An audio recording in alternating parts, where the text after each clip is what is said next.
Today on the Daily Dose, the New England Heatwave of 1911.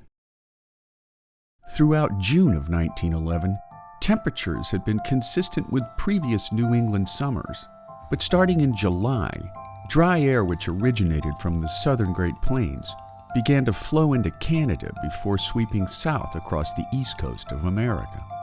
The hot wind extinguished cooler ocean breezes, causing temperatures to rise so abruptly and dramatically that in Providence, Rhode Island, there was an 11-degree rise in temperature in less than a half hour's time.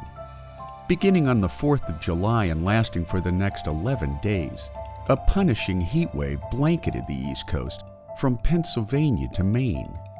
In Boston on the 4th, temperatures clocked in at 104 degrees, which stands as an all-time record high still to this day. The first day of the heat wave saw crowds in major cities form around thermometers so they could watch the rise in temperature. Pedestrians began to collapse from heat stroke as conditions worsened, and by nightfall, mothers walked the street with crying infants, fearing they would die in their cribs if not kept awake.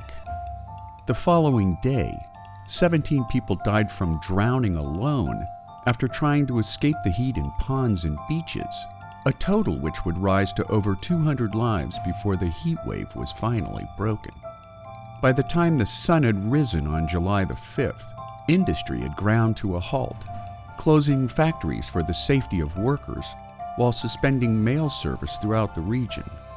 Due to the sweltering temperatures inside homes, many began sleeping outside, either on apartment rooftops or sidewalks, while Boston Commons saw no less than 5,000 people sleeping on her grassy lawns each and every night.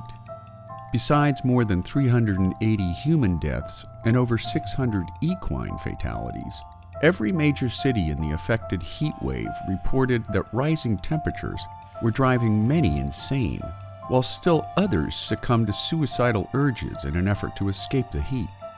One such example reported by the New London Day was an elderly Bostonian named Jacob Seeger, who reportedly was driven so mad by the heat that he killed himself with a revolver in order to escape his temporary misery. The death toll and suffering continued to rise in an age before air conditioning, until a sudden thunderstorm brought a wave of welcome relief, ending a period of communal misery that people would remember for the rest of their lives.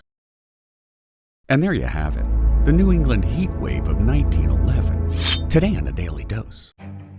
If you like learning something new every day, subscribe to the Daily Dose on YouTube or sign up for emails at dailydosenow.com.